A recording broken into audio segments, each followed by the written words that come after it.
Amrit noni pain oil, ನೋವಿಗೆ ವಿರಾಮ, ದೇಹಕ್ಕೆ ಆರಾಮ. ತುಮಕೂರು ಜಿಲ್ಲೆಗೆ ಸಂಬಂಧಪಟ್ಟಂತೆ ಇವತ್ತು ಜಿ ಪರಮೇಶ್ವರ್ ಹಾಗೂ ಡಿಕೆ ಶಿವಕುಮಾರ್ ಅವರ ನೇತೃತ್ವದಲ್ಲಿ ನೀರಾವರಿ ಯೋಜನೆ ಸಂಬಂಧ ಮಹತ್ವದ ಒಂದು ಸಭೆ ನಡೆಯಿತು. ಈ ಸಭೆಯಲ್ಲಿ ಮಾಗಡಿ ಶಾಸಕರಾದಂತಹ ಎಚ್ ಸಿ ಬಾಲಕೃಷ್ಣ ಅವರು ಕೂಡ ಭಾಗಿಯಾಗಿದ್ದರು. ಸೊ ಅವರ ಕ್ಷೇತ್ರಕ್ಕೆ ಯಾವ ರೀತಿ ಇದು ಅನುಕೂಲ ಆಗುತ್ತೆ ಅನ್ನೋದನ್ನ ಕೇಳ್ತಾ ಹೋಗ್ತೀನಿ ಸರ್. ಹೀಗಾಗಿ ಒಂದು ಮಹತ್ವದ ಪೂರ್ಣವಾದ ಒಂದು ಸಭೆ ನಡೀತು. ಸೊ ಏನೇನೆಲ್ಲ ಚರ್ಚೆ ಆಯಿತು, ಸೊ ತಮ್ಮ ಕ್ಷೇತ್ರಕ್ಕೆ ಯಾವ ರೀತಿ ಇದು ಅನುಕೂಲ ಆಗುತ್ತೆ ಅಂತ ಸನ್ಮಾನ್ಯ ಡಿ ಕೆ ಸುರೇಶ್ ಅವರು, ಡಿ ಕೆ ಶಿವಕುಮಾರ್ ಮತ್ತು ನಮ್ಮ ಹೋಮ್ ಮಿನಿಸ್ಟರ್ ಆದಂಥ ಪರಮೇಶ್ವರ್ ಅವರ ಸಹಕಾರದಿಂದ ಒಂದು ಎಕ್ಸ್ಪ್ರೆಸ್ ಕ್ಯಾನಲನ್ನು ಮಾಡಿಸಿದರು. ಕುಣಿಗಲ್ಲು ಮತ್ತು ಮಾಗಡಿ ಎರಡು ಕೂಡ ಟೈಲೆಂಡಲ್ಲಿ ಇರ್ತಕ್ಕಂಥದ್ದು. ಒಟ್ಟು 25 TMCನಲ್ಲಿ ಕೇವಲ 3 TMC ಮಾತ್ರ ನಮಗೆ ನೀರನ್ನು ಅಲೋಕೇಟ್ ಮಾಡಿರ್ತಕ್ಕಂಥದ್ದು ತುಮಕೂರು ಬ್ರಾಂಚ್ ಕ್ಯಾನಲ್ನಲ್ಲಿ ಹೇಮಾವತಿಯಿಂದ. ಇದು ನಮಗೆ ಯಾವುದೇ ಕಾರಣಕ್ಕೂ 10% ಮೇಲೆ ಯಾವತ್ತೂ ಕೂಡ ನೀರು ನಮಗೆ ಬಂದೇ ಇಲ್ಲ ಟೈಲೆಂಡ್ಗೆ. ಅದರಿಂದ ಈ ಯೋಜನೆ ಜಾರಿ ಆಗಬೇಕು ಅಂತೇಳಿ ಡಿ ಕೆ ಸುರೇಶ್ ಅವರು ಇದನ್ನು ಮಂಜೂರಾತಿಯನ್ನು ಕೊಡಿಸಿದ ಮೇಲೆ ಕೆಲವೊಂದು ತಪ್ಪು ಅಭಿಪ್ರಾಯಗಳಿಂದ ನಮ್ಮ ತುಮಕೂರಿನ ಹಲವಾರು ಶಾಸಕರು ಇದರ ಬಗ್ಗೆ ವಿವಾದವನ್ನು ಹುಟ್ಟಾಕಿರ್ತಕ್ಕಂಥದ್ದನ್ನು ನೀವೇ ಮಾಧ್ಯಮಗಳಲ್ಲಿ ನಮಗೆಲ್ಲ ಕೂಡ ತೋರಿಸಿದ್ದೀರಾ. ಈ ಸಂದರ್ಭದಲ್ಲಿ ಇವತ್ತು ಅದರ ಬಗ್ಗೆ ಒಂದು ಮೀಟಿಂಗನ್ನು ಸನ್ಮಾನ್ಯ ಡಿ ಕೆ ಶಿವಕುಮಾರ್ ಅವರ ನೇತೃತ್ವದಲ್ಲಿ ಮತ್ತು ಹೋಮ್ ಮಿನಿಸ್ಟರ್ ಅವರ ಸಹಕಾರದಲ್ಲಿ ಇವತ್ತು ಆ ಮೀಟಿಂಗ್ ಆಗಿ ಯಾರ್ಯಾರಿಗೆ ಯಾವ್ಯಾವ ರೀತಿ ಅನುಕೂಲ ಮಾಡಿಕೊಡ್ಬೇಕು ಅಂತಕ್ಕಂಥ ತೀರ್ಮಾನ ಆಯಿತು. ಇವತ್ತು ಎಕ್ಸ್ಪ್ರೆಸ್ ಕ್ಯಾನಲ್ ಕಾಮಗಾರಿ ಮಾಡಿ ಅಲ್ಲೊಂದು ಕಂಟ್ರೋಲ್ ವಾಲ್ವನ್ನು ಇಡ್ತಾರೆ. ನಮಗೆ 3 TMC ನೀರು, ಒಟ್ಟು 10 TMC ಬಂದರೆ ಅದರಲ್ಲಿ ಎಷ್ಟು ಅಲೋಕೇಶನ್ ನಮ್ಮ ಕುಣಿಗಲ್ಗಾಗಿದೆ ಅಷ್ಟು ಕೊಡ್ತಕ್ಕಂಥದ್ದು. ಮತ್ತು ಸುರೇಶ್ ಗೌಡರು ಕೂಡ ಒಂದು ಅಹವಾಲನ್ನು ಇಕ್ಕಿದ್ರು. ಸುರೇಶ್ ಗೌಡರು ಅದನ್ನು ಮಾಡರ್ನೈಸೇಷನ್ ಆಫ್ ಕ್ಯಾನಲ್ ಮಾಡಿ ಆ ಕೆನಾಲ್ ಮುಖಾಂತರ ಅವ್ರಿಗೂ ಕೂಡ ನೀರು ಕೊಡ್ತಕ್ಕಂಥದ್ದಕ್ಕೆ ಅನುಕೂಲ ಮಾಡಿಕೊಳ್ಬೇಕು. ಇಲ್ಲೊಂದು ಟೆಕ್ನಿಕಲ್ ಟೀಮ್ ಮಾಡಿ ಈ ಇರ್ತಕ್ಕಂಥ ನೀರನ್ನು ಯಾವ ರೀತಿ ಉಪಯೋಗಿಸ್ಕೋಬೇಕು ಅಂತಕ್ಕಂಥದ್ದು ಕೂಡ ತೀರ್ಮಾನ ಆಗಬೇಕು ಅಂತಕ್ಕಂಥ 3 ವಿಚಾರಗಳು ಚರ್ಚೆ ಆಗಿ ಅದು ತೀರ್ಮಾನ ಆಗಿದೆ.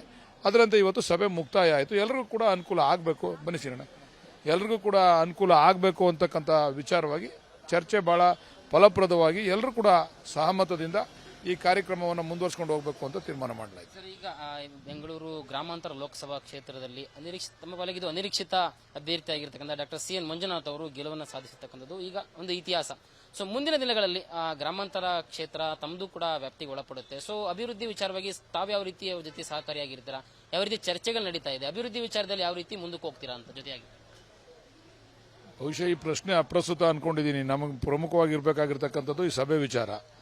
ಆದರೂ ಕೂಡ ಡಿ ಕೆ ಸುರೇಶ್ ಅವರು ಸಾಕಷ್ಟು ಕೆಲಸಗಳನ್ನು ಮಾಡಿದ್ದಾರೆ. ಅದೇ ರೀತಿ ಮಂಜುನಾಥ್ರವರು ಕೂಡ ಮಾಡಬೇಕು ಅಂತೇಳಿ ಆಶಿಸ್ತೀವಿ. ನಾವು ಅವ್ರ ಜೊತೆ ಕೂಡ ಸಹಕಾರ ಕೊಡ್ತೀವಿ. ಎಲ್ಲದಕ್ಕಿಂತ ಪ್ರಮುಖವಾಗಿರ್ತಕ್ಕಂಥದ್ದು ಕ್ಷೇತ್ರದ ಅಭಿವೃದ್ಧಿ.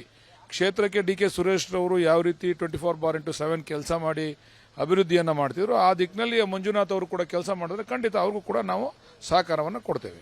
ಪ್ರಮುಖವಾಗಿ ಇನ್ನೇನು ಚನ್ನಪಟ್ಟಣ ವಿಧಾನಸಭಾ ಕ್ಷೇತ್ರಕ್ಕೆ ಕುಮಾರಸ್ವಾಮಿ ರಾಜೀನಾಮೆ ಕೊಟ್ಟ ಬಳಿಕ ತುಂಬಾ ಹೈಪ್ ಆಗ್ತಾ ಇದೆ. ಈ ಒಂದು ಕ್ಷೇತ್ರದಲ್ಲಿ ಯಾರು ನಿಂತ್ಕೊಂತಾರೆ, ಕುಮಾರಸ್ವಾಮಿ ಅವರು ಉತ್ತರಾಧಿಕಾರಿ ಯಾರು ಅಂತಕ್ಕಂಥ ಪ್ರಶ್ನೆ ಮೂಡ್ತಾ ಇದೆ. ಸೊ ಅದರಲ್ಲಿ ಕಾಂಗ್ರೆಸ್ ಪಾಳ್ಯದಲ್ಲಿ ಸದ್ಯಕ್ಕಂತೂ ಡಿ ಕೆ ಸುರೇಶ್ ಅವರು ನಿಂತ್ಕೊಂಡ್ರೆ ತುಂಬಾ ಬೆಂಬಲ ವ್ಯಕ್ತವಾಗುತ್ತೆ ಅಂತಕ್ಕಂಥ ಮಾತುಗಳು ಕೇಳಿ ಬರ್ತಾ ಇದೆ. ಸೊ ತಮ್ಗೆ ಯಾವ ಅಭ್ಯರ್ಥಿ ಸೂಕ್ತ ಅನ್ಸುತ್ತೆ ಸರ್ ಆ ಒಂದು ಕ್ಷೇತ್ರಕ್ಕೆ?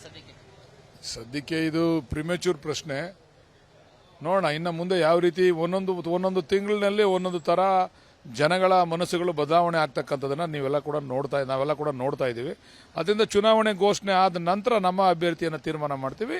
ಅವರಲ್ಲಿ 2 ಅಭ್ಯರ್ಥಿಗಳಿದ್ದಾರೆ. ಒಬ್ಬರು ಕುಮಾರಸ್ವಾಮಿ ಅವರ ಪುತ್ರ, ಇನ್ನೊಬ್ಬರು ಯೋಗೀಶ್ವರ್ ಅವರು. ಅವ್ರು ಯಾರನ್ನ ಅಭ್ಯರ್ಥಿ ಮಾಡ್ಕೊತಾರೋ ಗೊತ್ತಿಲ್ಲ. ನಮ್ಮಲ್ಲಿ ಚುನಾವಣೆ ಘೋಷಣೆ ಆದ ನಂತರ ಅದರ ತೀರ್ಮಾನ ಆಗ್ತದೆ. ನೋಡಿದ್ರಲ್ಲ, ಇದಾಗಿತ್ತು ಮೊನ್ನೆ ಎಚ್ ಸಿ ಬಾಲಕೃಷ್ಣ ಅವರ ಮಾತುಗಳು. ಕ್ಯಾಮರಾ ಪರ್ಸನ್ ಧನು ಜೊತೆ ಲಕ್ಷ್ಮೀ ನರಸಿಂಹ, ವಿಸ್ತಾರ ನ್ಯೂಸ್, ಬೆಂಗಳೂರು. ನಾವು ಸಲಹಿದ ಕೈಗಳು ನಮ್ಮ ನೋವಿಗೆ ಸ್ಪಂದಿಸಿದಾಗ ಆಗುವ ಸಂತೋಷ. ಅಮೃತ್ ನೋನಿ ಪೇನ್ ಆಯಿಲ್, ನೋವಿಗೆ ವಿರಾಮ, ದೇಹಕ್ಕೆ ಆರಾಮ. ಅನುಕ್ಷಣದ ಸುದ್ದಿಗಳಿಗಾಗಿ ವಿಸ್ತಾರ ನ್ಯೂಸ್ ಯೂಟ್ಯೂಬ್ ಚಾನೆಲ್ ಸಬ್ಸ್ಕ್ರೈಬ್ ಮಾಡಿ. ಹೊಸ ಸುದ್ದಿಗಳ ನೋಟಿಫಿಕೇಶನ್ಗಾಗಿ ಬೆಲ್ ಐಕಾನ್ ಕ್ಲಿಕ್ ಮಾಡಿ. ಲೇಟೆಸ್ಟ್ ಅಪ್ಡೇಟ್ಸ್ಗಾಗಿ www.vistaranews.com ವೆಬ್ಸೈಟ್ಗೆ ವಿಸಿಟ್ ಮಾಡಿ.